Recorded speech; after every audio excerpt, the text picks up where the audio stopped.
नमस्कार दोस्तों, आज मैं आपको वैशाख मास के प्रथम बृहस्पतिवार व्रत की कथा सुनाने जा रही हूँ। प्रेम से बोलिए बृहस्पति देव की जय हो, विष्णु भगवान की जय हो। बहुत समय पहले की बात है। भारतवर्ष में एक राजा राज्य करता था। वह अति प्रतापी एवं दानी था। वह प्रतिदिन मंदिर में भगवत दर्शन करने जाता था। गुरु और ब्राह्मण की सेवा भी करता था। उसके द्वार से कोई भी याचक निराश नहीं लौटते। वह प्रत्येक गुरुवार का व्रत भी रखता और पूजन करता। हर दिन गरीबों की मदद करता। परंतु यह सब बातें उसकी रानी को पसंद नहीं थी। वह न व्रत करती, न किसी को एक भी पैसा दान के रूप में देती। वह राजा को भी ऐसा करने से रोकती। यह उस समय की बात है जब राजा शिकार खेलने वन को चले गए थे। महल में सिर्फ रानी और दासी थीं। उस समय गुरु बृहस्पति साधु का रूप धारण कर राजा के दरवाजे पर भिक्षा मांगने आए। साधु ने रानी से भिक्षा मांगी तो वह कहने लगी, हे साधु महाराज, मैं इस दान पुण्य से तंग आ गई हूँ। इस काम के लिए मेरे पतिदेव ही बहुत हैं। अब आप ऐसी कृपा करें कि यह सारा धन नष्ट हो जाए ताकि मैं आराम से रह सकूं। साधु का भेष धरे बृहस्पति देव ने कहा, हे देवी, तुम बड़ी विचित्र हो। संतान और धन से कोई दुखी नहीं होता, सभी इसे चाहते हैं। पापी भी पुत्र और धन की इच्छा करता है। अगर तुम्हारे पास बहुत धन है तो भूखे मनुष्यों को भोजन कराओ, ब्राह्मणों को दान दो, प्याऊ लगवाओ, धर्मशालाएं बनवाओ, कुआं, तालाब, बावड़ी, बाग, बगीचे आदि बनवाओ तथा निर्धनों की कुंवारी कन्याओं का विवाह कराओ। साथ ही यज्ञ आदि का कार्य करो। इस प्रकार के कर्मों से आपके कुल का एवं आपका नाम लोक परलोक में प्रसिद्ध होगा एवं तुम्हें स्वर्ग की प्राप्ति होगी। किंतु वह मूर्ख रानी साधु की इन बातों से खुश नहीं हुई। वह बोली, हे साधु महाराज, मुझे ऐसी संपत्ति की क्या आवश्यकता जो मेरे काम न आए तथा जिनको मैं अन्य लोगों को दान दूं, जिनको रखने और संभालने में ही सारा समय नष्ट हो जाए। साधु ने रानी को समझाने का बहुत प्रयास किया, परंतु रानी अपने बात पर अडिग रही। तब साधु ने कहा, हे देवी, यदि तुम्हारी ऐसी इच्छा है तो जैसा मैं तुम्हें बताता हूँ तुम वैसा ही करना। बृहस्पतिवार के दिन गोबर से घर को लीपना, अपने केसों को पीली मिट्टी से धोना, केसों को धोते समय स्नान करना, राजा से कहना कि वह भी हजामत बनवाए, भोजन में मांस मदिरा खाना, कपड़े धोबी के हाथ धुलने को देना। इस तरह 7 बृहस्पतिवार निरंतर करने से तुम्हारा सब धन नष्ट हो जाएगा। ऐसा कहकर साधु रूपी बृहस्पति देव अंतर ध्यान हो गए। रानी ने साधु के कहे अनुसार ही 7 बृहस्पतिवार वैसा ही करने का विचार किया। साधु के बताए अनुसार करते हुए उसे केवल 3 बृहस्पतिवार ही बीते थे कि उसकी समस्त धन संपत्ति नष्ट हो गई। भोजन के लिए परिवार तरसने लगा तथा सांसारिक भोगों से दुखी रहने लगा।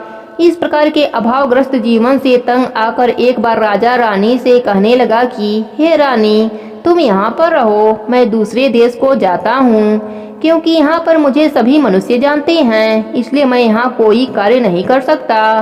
देश चोरी परदेश भीख के समान है। ऐसा कहकर राजा परदेश को चला गया। वहाँ जंगल से लकड़ी काट कर लाता और उन्हें शहर में बेचकर अपना जीवन यापन करने लगा। राजा के जाने के पश्चात इधर उसके बिना रानी और दासियां दुखी रहने लगीं। किसी दिन भोजन मिलता तो किसी दिन जल पीकर ही रहना पड़ता। एक समय रानी और दासियों को 7 दिन बिना भोजन के व्यतीत हो गए तो रानी अपने दासी से बोली, हे दासी, यहाँ पास ही के नगर में मेरी बहन रहती है जो बहुत धनवान है। तू उसके पास जा और वहाँ से 5 सेर बेझर मांग कर ला, जिससे कुछ समय के लिए गुजर बसर हो जाएगा। दासी उसकी बहन के पास गई। उस दिन बृहस्पतिवार का दिन था। रानी की बहन उस समय ध्यान मग्न होकर पूजा कर रही थी। दासी ने रानी की बहन से कहा, हे रानी, मुझे आपके पास आपके बहन ने भेजा है, मुझे 5 सेर बेझर दे दो। दासी ने अपनी बात अनेक बार कही, परंतु रानी की बहन ने कोई उत्तर नहीं दिया, क्योंकि वह उस समय बृहस्पतिवार की कथा सुन रही थी। रानी की बहन से जब दासी को कोई उत्तर नहीं मिला तो वह अति दुखी हुई। उसे क्रोध भी बहुत आया। लौटकर वह रानी से बोली, हे रानी, आपकी बहन बहुत धनी स्त्री है, परंतु वह घमंडी भी बहुत है। वह छोटे लोगों से बात नहीं करती। 5 सेर बेझर देने के लिए मैंने उससे बहुत कहा, परंतु उसने कोई उत्तर नहीं दिया। इस प्रकार मुझे निराश एवं खाली हाथ लौटना पड़ा। रानी बोली, हे दासी, इसमें मेरी बहन के किसी प्रकार का कोई दोष नहीं है। जब बुरे दिन आते हैं तब कोई सहारा नहीं देता, अपने पराये हो जाते हैं। अच्छे बुरे का ज्ञान विपत्ति में होती है। जो ईश्वर की इच्छा होगी वही होगा, यह हमारे भाग्य का दोष है। उधर पूजा समाप्त होने के पश्चात रानी की बहन ने सोचा कि मेरी बहन की दासी आई थी, परंतु मैंने उससे कोई उत्तर नहीं दिया। इससे वह बहुत दुखी होगी। कथा सुनकर तथा विष्णु भगवान का प्रसाद ग्रहण कर वह अपने बहन के घर गई तथा बोली, हे बहन, मैं बृहस्पतिवार का व्रत कर रही थी, तुम्हारी दासी आई, परंतु कथा समाप्त होने से पूर्व न उठते हैं न बोलते हैं, इसलिए मैं नहीं बोली। बताओ दासी किस कार्य से मेरे पास आई थी? रानी बोली, बहन, हमारे घर अनाज नहीं था तथा राजा प्रदेश गए हुए हैं। वैसे तुमसे कोई बात छिपी नहीं है, इस कारण मैंने दासी को तुम्हारे पास 5 सेर बेझड़ लेने के लिए भेजा था। इस पर रानी की बहन बोली, हे बहन, बृहस्पति भगवान सबको मनवांछित फल देते हैं। देखो, शायद तुम्हारे घर के किसी कोने में अनाज रखा हो। यह सुनकर रानी की दासी घर के अंदर गई तो वहाँ एक गड़ा बेजर का भरा हुआ मिला। उसे बड़ा आश्चर्य हुआ, क्योंकि उसके अनुसार घर का एक एक बर्तन अन्न से खाली था। उसने बाहर आकर रानी को सारा वृत्तांत सुनाया। दासी अपने रानी से कहने लगी, हे रानी, देखो, वैसे भी हमको जब अन्न नहीं मिलता तो वह भी व्रत समान ही है। अगर इनसे व्रत की विधि तथा कथा पूछ ली जाए तो बृहस्पतिवार का व्रत हम भी कर लिया करेंगे। दासी के कहने पर रानी ने अपने बहन से बृहस्पतिवार व्रत पूजन विधि एवं नियमों के बारे में विस्तार से पूछा। उन्होंने बताया, जो बृहस्पतिवार के व्रत में चने की दाल और मुनक्कों से विष्णु भगवान का केले के जड़ में पूजन कर दीपक जलाता है, पीला भोजन करता है, पीले वस्त्र धारण करता है तथा प्रेम पूर्वक बृहस्पति भगवान की कथा सुनता है, तो इस प्रकार करने से गुरु भगवान उस भक्त से प्रसन्न होते हैं, अन्य धन पुत्र देते हैं, मनोवांछित मनोकामना पूरी करते हैं। फिर व्रत एवं पूजन की विधि बताकर रानी की बहन अपने घर लौट आई। तत्पश्चात रानी और दासी दोनों ने निश्चय किया कि बृहस्पति देव भगवान का व्रत एवं पूजन जरूर करेंगे। 7 दिन पश्चात जब बृहस्पतिवार का दिन आया तो दोनों ने व्रत किया। घुड़सवार में जाकर चना और गुड़ बीन लाई और उसकी दाल बनाकर केले की जड़ में विष्णु भगवान का पूजन किया। अब पीला भोजन कहाँ से आए, यह सोचकर दोनों बड़ी दुखी हुई, परंतु उन्होंने व्रत किया था, इसलिए बृहस्पति देव भगवान उनसे प्रसन्न थे। एक साधारण व्यक्ति के रूप में वे 2 थाली में सुंदर पीला भोजन लेकर आए। दासी को देकर बोले, हे दासी, यह भोजन तुम्हारे और रानी के लिए है, तुम दोनों इसे ग्रहण करना। दासी भोजन पाकर अति प्रसन्न हुई और रानी से बोली, हे रानी, भोजन कर लो। रानी को भोजन के विषय में कुछ नहीं पता था, इसलिए वह दासी से बोली, जा तुम ही भोजन कर, क्योंकि तू व्यर्थ ही हमारी हंसी उड़ाती है। दासी बोली, हे रानी, एक व्यक्ति भोजन दे गया है।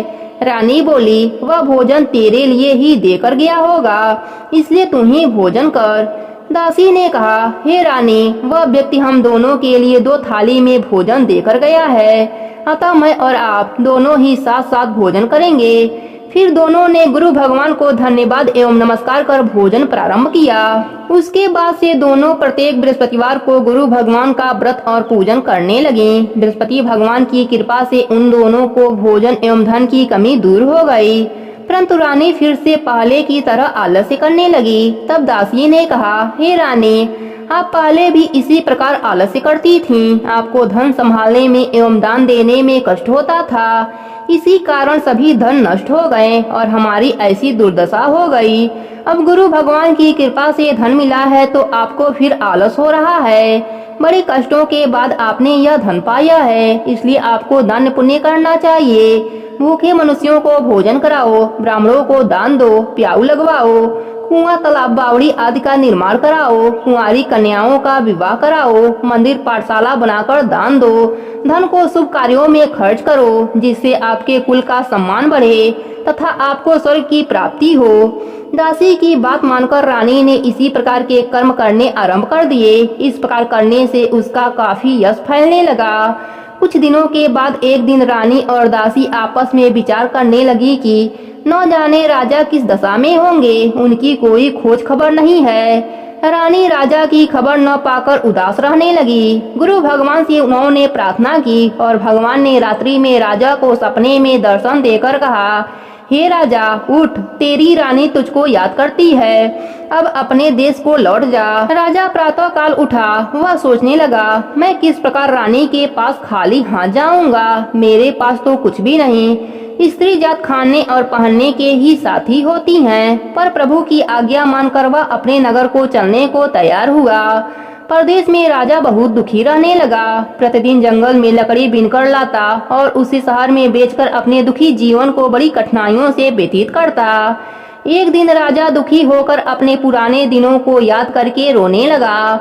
उस जंगल में बृहस्पति देव एक साधु का रूप धरकर आए और राजा से बोले, हे लकड़ीहारे, तुम इस बिरियान जंगल में किस चिंता में बैठे हो, मुझे बताओ। यह सुनकर राजा की आंखों में आंसू भर आए और वह साधु को प्रणाम करके बोला, हे प्रभु, आप सब कुछ जानने वाले हैं। इतना कहकर राजा ने साधु को अपनी समस्त व्यथा सुना दी। तब साधु रूप में गुरु भगवान राजा से बोले, हे राजन, तुम्हारी पत्नी ने बृहस्पतिवार के दिन बृहस्पति देव का अपमान किया था, जिसके कारण तुम्हारी यह दुर्दशा हुई है। अब तुम किसी प्रकार की चिंता मत करो, भगवान तुम्हें पहले से अधिक धन प्रदान करेंगे। देखो, तुम्हारी पत्नी ने बृहस्पतिवार का व्रत करना आरंभ कर दिया है। अब तुम भी बृहस्पतिवार का व्रत करके चने की दाल व गुड़ जल के लोटे में डालकर केले का पूजन करो, फिर कथा कहो या सुनो, भगवान तुम्हारी सभी इच्छा पूरा करेंगे। साधु के वचन सुनकर राजा बोला, हे प्रभु, मुझे लकड़ी बेचने के पश्चात इतना धन भी नहीं बचता कि भोजन करने के उपरांत कुछ बचा सकूं। मैंने रात्रि में अपने रानी को व्याकुल एवं व्यतीत देखा है। मेरे पास कोई साधन नहीं जिससे उसका समाचार भी जान सकूं। इसके अतिरिक्त मैं बृहस्पति देव की कथा भी नहीं जानता, जिसे कहकर या सुनकर मैं व्रत धारण कर भगवान बृहस्पति का पूजन कर सकूं। साधु ने कहा, हे राजा, तुम किसी बात की चिंता न करो। बृहस्पतिवार के दिन तुम नित्य की भांति लकड़ियां लेकर शहर में जाओ। तुम्हें रोज से दुगुना धन प्राप्त होगा, जिससे तुम भली भांति भोजन कर लोगे तथा गुड़ एवं चने का प्रसाद खरीद कर बृहस्पति देव का पूजन भी कर सकते हो। बृहस्पतिवार व्रत की कथा इस प्रकार है। प्राचीन समय में एक बहुत ही निर्धन ब्राह्मण रहता था। उसके कोई संतान नहीं थे। ब्राह्मण नित्य पूजा पाठ करता। वह स्वभाव से दयालु एवं धार्मिक विचारों वाला व्यक्ति था, परंतु उसकी पत्नी बहुत मालिनता के साथ रहती थी। वह न तो स्नान करती न ठीक से कार्य करती। अपने पत्नी की ऐसी आदत के कारण ब्राह्मण देवता बहुत दुखी रहते। वह अपने पत्नी को बहुत समझाते, किंतु उसका कोई परिणाम न निकलता। भगवान की कृपा से ब्राह्मण की स्त्री को कन्या उत्पन्न हुई। वह कन्या ब्राह्मण के घर में बड़ी होने लगी। वह बालिका प्रातः काल ही स्नान करके भगवान विष्णु का जप करती, बृहस्पतिवार का व्रत भी करने लगी। पूजा पाठ समाप्त कर पाठशाला जाती तो अपने मुट्ठी में जौ भर कर ले जाती और पाठशाला जाने के रास्ते में डालती जाती। भगवान बृहस्पति देव की कृपा से वही जौ सोने के हो जाते। लौटते समय उनको बीनकर घर लाती। एक दिन वह बालिका सूप में उन सोने के जौ को फटक कर साफ कर रही थी। उसकी माँ ने उसे देखा और कहा, हे बेटी, सोने के जौ को फटकने के लिए सूप भी सोने के होने चाहिए। दूसरे दिन बृहस्पतिवार का दिन था। कन्या ने व्रत रखा और भगवान बृहस्पति देव से प्रार्थना करने लगी। बोली, हे प्रभु, यदि मैंने सच्चे मन से श्रद्धा पूर्वक आपका पूजन एवं व्रत किया हो तो कृपया मुझे सोने का सूप दे दीजिए। बृहस्पति देव ने उसकी प्रार्थना स्वीकार कर लिया। नित्य की भांति वह कन्या जौ फैलाती हुई पाठशाला चली गई। पाठशाला से लौटकर जब वह जौ बीन रही थी तो बृहस्पति भगवान की कृपा से उसे सोने का सूप प्राप्त हुआ। उस सोने के सूप को वह घर लाई और उससे जौ साफ करने लगी, परंतु उसकी माँ का आचरण वैसा ही रहा। एक दिन वह कन्या सोने के सूप में जौ साफ कर रही थी। उसी समय अचानक उस नगर का राजकुमार वहां से होकर निकला।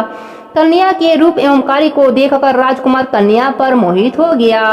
राजमहल लौटकर राजकुमार अन्न और जल त्याग कर उदास होकर लेट गया। राजा को जब अपने पुत्र द्वारा अन्न जल त्यागने का समाचार ज्ञात हुआ तो अपने मंत्रियों के साथ वह राजकुमार के पास गए और बोले, हे बेटा, तुम्हें किस बात का दुख है? किसी ने तुम्हारा अपमान किया है अथवा कोई और कारण है? मुझे बताओ, मैं वही करूंगा जिससे तुम प्रसन्न हो जाओ। राजकुमार ने अपने पिता की बातें सुनी तो वह बोला, आपकी कृपा से मुझे किसी प्रकार का कष्ट नहीं है, किसी ने मेरा अपमान भी नहीं किया है, परंतु मैं उस कन्या के साथ विवाह करना चाहता हूँ जो सोने के सूप में सोने के जौ फटक रही थी। यह सुनकर राजा आश्चर्य में पड़ गया और बोला, हे राजकुमार, इस तरह की कन्या का पता तुम लगाओ, मैं तुम्हारा विवाह उसके साथ अवश्य ही करवा दूंगा। तब राजकुमार ने प्रसन्न होकर राजा को उस ब्राह्मण कन्या के घर का पता बताया। राजा के आदेश पर मंत्री उस कन्या के घर गए और राजा का आदेश ब्राह्मण को कह सुनाया। कुछ ही दिन बाद ब्राह्मण कन्या का विवाह राजकुमार के साथ हो गया। घर से कन्या के विदा होते ही उस ब्राह्मण के घर में पहले की ही तरह निर्धनता वास करने लगी। अब भोजन के लिए अनाज भी बड़ी मुश्किल से मिलता था। एक दिन दुखी होकर ब्राह्मण देवता अपने बेटी से मिलने गए। बेटी पिता की ऐसी अवस्था को देखकर अत्यंत दुखी हुई और अपने माँ का समाचार पूछा। ब्राह्मण ने पुत्री को सभी हाल कह सुनाया। पुत्री ने अपने पिता को बहुत सा धन देकर विदा किया। इस प्रकार ब्राह्मण का कुछ समय सुखपूर्वक व्यतीत हुआ, लेकिन धन समाप्त होने के बाद स्थिति पहले की तरह हो गई। ब्राह्मण फिर अपनी पुत्री के यहाँ गया और उससे सभी हाल कह सुनाया। पुत्री बोली, हे पिताजी, आप अपने साथ माताजी को यहाँ लाइए, मैं उन्हें यह विधि बता दूंगी जिससे गरीबी दूर हो जाएगी। ब्राह्मण देवता अपनी पत्नी को साथ लेकर राजमहल अपनी पुत्री के पास पहुँचे तो पुत्री अपनी माँ को समझाने लगी, हे माँ, तुम सुबह उठकर सर्वप्रथम स्नान आदि से करके भगवान विष्णु का पूजन किया करो तो सब निर्धनता दूर हो जाएगी। वह सुबह उठकर सर्वप्रथम अपनी पुत्री का बचा हुआ जूठन खा लेती थी। एक दिन उसकी बेटी को अपने माँ पर बहुत गुस्सा आया। उसने एक रात एक कोठरी से सारा सामान निकलवा कर अपने माँ को उसमें बंद कर दिया। प्रातः कोठरी से अपने माँ को निकालकर तथा स्नान आदि करा के पूजा पाठ कराया तो उसकी माँ की बुद्धि ठीक हो गई। इसके बाद वह प्रतिदिन पूजा पाठ करती और प्रत्येक बृहस्पतिवार का व्रत भी रखने लगी। इस व्रत के प्रभाव से उसकी माँ भी अत्यंत धनवान तथा पुत्रवती हो गई और बृहस्पति देवता की कृपा से वृद्धा अवस्था में मृत्यु को प्राप्त कर स्वर्ग को गई। वह ब्राह्मण भी सुख पूर्वक इस लोक का सुख भोग कर स्वर्ग को प्राप्त हुआ। इस प्रकार कहानी कहकर साधु देवता वहाँ से अंतर ध्यान हो गए। धीरे धीरे समय बीत गया तथा बृहस्पतिवार का दिन भी आ गया। लकड़ीहारा रूपी राजा जंगल से लकड़ी काट कर किसी शहर में बेचने गया। आज उसे और दिनों से अधिक ज्यादा धन मिला। राजा ने चना गुड़ आदि लाकर भगवान विष्णु का पूजन किया तथा बृहस्पतिवार का व्रत भी किया। उस दिन से उसके सभी कष्ट दूर हो गए, परंतु अगले बृहस्पतिवार को वह व्रत करना भूल गया। इस कारण बृहस्पति भगवान उससे रुष्ट हो गए। उस दिन उस नगर के राजा ने विशाल यज्ञ का आयोजन किया तथा अपने समस्त राज्य में घोषणा करा दी कि कोई भी मनुष्य अपने घर में भोजन न बनाए न आग जलाए। सब लोग मेरे यहाँ भोजन करने आए। इस आज्ञा को जो नहीं मानेगा उसको सूली पर लटका दिया जाएगा। राजा की आज्ञा अनुसार राज्य के सभी निवासी राजा के भोज में सम्मिलित होने गए, परंतु लकड़ीहारा कुछ विलम्ब से पहुंचा, इसलिए राजा उसको भोजन कराने अपने साथ महल में ले गए। जब राजा लकड़ीहारे को भोजन करा रहे थे तो रानी की दृष्टि उस खूंटी पर पड़ी जिस पर 9 लखा हार टंगा हुआ था। उसे हार खूंटी पर लटका दिखाई नहीं दिया। रानी को निश्चय हो गया कि मेरा हार इस लकड़ीहारे ने चुरा लिया है। उसी समय रानी की जिद पर राजा ने सैनिक बुलाकर लकड़ीहारे को जेल में डलवा दिया। जेल खाने में बंद हुआ लकड़ीहारा बहुत दुखी होकर विचार करने लगा, न जाने कौन से पूर्व जन्म के कुकर्म से मुझे यह दुख प्राप्त हुआ है। जेल में बंद लकड़ीहारा भगवान बृहस्पति देव को याद करने लगा। तत्काल बृहस्पति देव साधु के रूप में प्रकट हो गए और उसकी दशा देखकर कहने लगे, अरे मूर्ख, तू बृहस्पतिवार को बृहस्पति देव की कथा एवं व्रत करना भूल गया, इसी कारण तुझे दुख प्राप्त हुआ है। अब किसी प्रकार की चिंता मत कर। बृहस्पतिवार के दिन जेल खाने के दरवाजे पर तुझे 4 पैसे पड़े मिलेंगे। तू उन पैसों से प्रसाद मंगाना और बृहस्पति देव का पूजन एवं कथा करना। कथा का प्रसाद स्वयं भी ग्रहण करना तथा दूसरों को भी खिलाना। इस प्रकार करने से तुम्हारे सभी कष्ट दूर हो जाएंगे। अगले बृहस्पतिवार राजा को जेल के द्वार पर 4 पैसे पड़े मिले। राजा ने पूजा का सामान मंगाकर कथा कही और प्रसाद बांटा। उसी रात बृहस्पति देव ने उस नगर के राजा को सपने में दर्शन देकर कहा, हे राजा, तूने जिस आदमी को जेल खाने में बंद कर रखा है वह निर्दोष है, वह राजा है, उसे छोड़ दो। रानी का नौलखा हार उसी खूंटी पर टंगा हुआ है, अगर तू ऐसा नहीं करेगा तो मैं तेरे को नष्ट कर दूंगा। राजा सुबह उठा और खूंटी पर हार टंगा देखकर लकड़िहारे को बुलाकर उससे क्षमा याचना की तथा राजा के योग्य सुंदर वस्त्र आभूषण भेंट कर उसे विदा किया।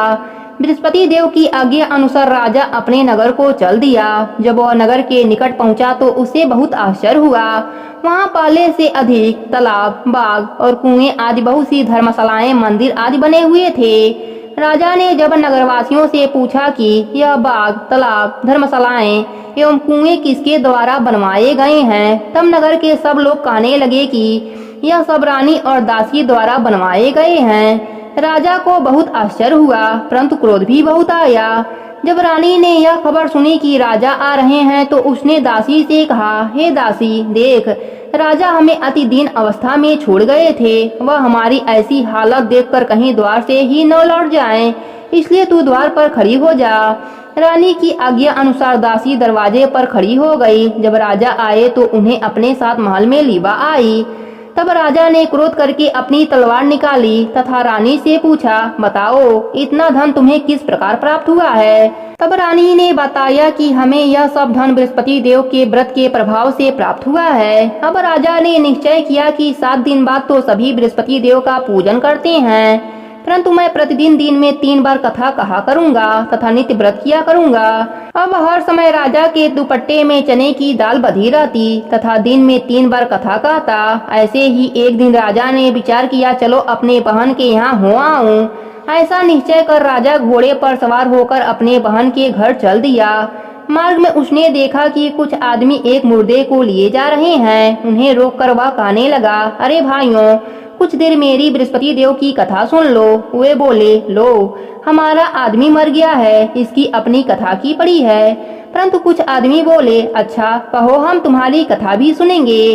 राजा ने दाल निकाली और कथा करनी शुरू कर दी। जब कथा आधी हो गई तो मुर्दा हिलने लगा और जब कथा समाप्त हुई तो मुर्दा राम राम कह के उठ बैठा। राजा आगे चला तो उसे चलते चलते शाम हो गई। आगे मार्ग में उसे एक किसान खेत में हल चलाता हुआ मिला। राजा उससे बोला, अरे भैया, तुम मेरी बृहस्पतिवार की कथा सुन लो। किसान बोला, जब तक तेरी कथा सुनूंगा तब तक 4 हरैया जोत लूंगा। जाओ भैया, अपनी कथा किसी और को सुनाना। राजा आगे चलने लगा। राजा के हटते ही किसान के बैल पछाड़ खाकर गिर गए और किसान के पेट में बहुत तेज दर्द होने लगा। उसी समय किसान की माँ रोटी लेकर आई। उसने जब यह सब देखा तो अपने पुत्र से सारा हाल पूछा। बेटे ने सारा हाल बता दिया। किसान की माँ दौड़ी दौड़ी घोड़े पर सवार राजा के पास गई और उससे बोली, मैं तेरी कथा सुनूंगी, तू अपनी कथा मेरे खेत पर ही चलकर कहना। राजा ने लौटकर किसान के खेत पर जाकर कथा कही, जिसे सुनते ही बैल खड़े हो गए तथा किसान के पेट का दर्द भी बंद हो गया। राजा फिर अपने बहन के घर पहुंचा। बहन ने भाई की खूब आवभगत की। दूसरे दिन सुबह राजा जगा तो उसने देखा कि सब लोग भोजन कर रहे हैं। राजा ने अपने बहन से पूछा, कोई ऐसा मनुष्य नहीं है जिसने भोजन न किया हो और जो मेरी बृहस्पतिवार की कथा का श्रवण कर ले। बहन बोली, हे भैया, यह देश ऐसा ही है। यहाँ के लोग पहले भोजन करते हैं, बाद में कोई अन्य काम करते हैं। अगर कोई पड़ोस में हो तो देख आती हूँ। ऐसा कहकर बहन चली गई, परंतु उसे कोई भी ऐसा व्यक्ति नहीं मिला जिसने भोजन न किया हो। वह एक कुम्हार के घर गई जिसका लड़का बीमार था। उसे अभी पता चला कि उसके यहाँ 3 दिन से किसी ने भोजन नहीं किया है। राजा की बहन ने अपने भाई की कथा सुनने के लिए कुम्हार से आग्रह किया तो वह तैयार हो गया। राजा ने जाकर बृहस्पतिवार का कथा कही, जिसको सुनकर कुम्हार का लड़का ठीक हो गया। अब तो राजा की हर ओर प्रशंसा होने लगी। कुछ दिन के बाद एक दिन राजा ने अपने बहन से कहा, हे बहन, मैं अपने नगर को जाऊंगा, तुम भी तैयार हो जाओ। राजा की बहन ने अपने सास से अपने भाई के साथ जाने की आज्ञा मांगी। सास बोली, चली जा, परंतु अपने लड़कों को यहीं छोड़ जाना, क्योंकि तेरे भाई को कोई संतान नहीं है। बहन ने भाई से कहा, हे भैया, मैं तो चलूंगी, परंतु कोई बालक नहीं जाएगा। राजा ने कहा, जब कोई बालक साथ नहीं चलेगा तो तुम क्या करोगी चलकर? दुखी मन से राजा अपने नगर को लौट आया। राजा अपने रानी से बोला, हम निर्वंशी हैं, हमारा मुंह देखना भी धर्म नहीं है। वह उदास होकर बिना भोजन किए सैया पर लेट गया। रानी बोली, हे प्रभु, भगवान बृहस्पति देव ने हमें सब कुछ दिया है, वे हमें संतान भी अवश्य देंगे। उसी रात बृहस्पति देव ने राजा को सपने में दर्शन देकर कहा, हे राजा, उठ, सभी सोच त्याग दे, तेरी रानी गर्भवती है। राजा को यह जानकर अति प्रशंसा हुई। 9वें महीने रानी के गर्भ से एक सुंदर पुत्र रूपी रत्न पैदा हुआ। तब राजा बोला, हे रानी, स्त्री बिना भोजन के रह सकती है, परंतु बिना कहे नहीं रह सकती। जब मेरी बहन आए तो तुम उससे कुछ मत कहना। रानी ने हाँ कर दिया। जब राजा की बहन ने यह शुभ समाचार सुना तो वह अति प्रसन्न हुई तथा बधाई लेकर अपने भाई के घर आई। तब रानी ने कहा, घोड़ा चढ़कर नहीं आई, गधा चढ़कर आई। राजा की बहन बोली, भाई, मैं इस प्रकार न कहती तो तुम्हें औलाद कैसे मिलती? भगवान बृहस्पति देव ऐसे ही हैं, जैसी जिसके मन में कामनाएं हैं सभी को पूर्ण कर मनवांछित फल देते हैं। जो श्रद्धा पूर्वक बृहस्पतिवार का व्रत करता है एवं कथा पढ़ता है अथवा सुनता है और दूसरों को सुनाता है, बृहस्पति देव उसकी सभी मनोकामना पूर्ण करते हैं। बृहस्पति देव उनकी सदैव रक्षा करते हैं। जैसे रानी और राजा ने बृहस्पति देव की कथा का गुणगान किया, उनकी सभी इच्छाएं बृहस्पति देव ने पूरी की। इसलिए सबको कथा कहने अथवा सुनने के बाद बृहस्पति भगवान का प्रसाद ग्रहण करना चाहिए तथा सच्चे मन से एवं भावना से भगवान बृहस्पति देव का अमलन करते हुए उनकी सदा जय जयकार करनी चाहिए। प्रेम से बोलिए विष्णु भगवान की जय हो, बृहस्पति देव की जय हो।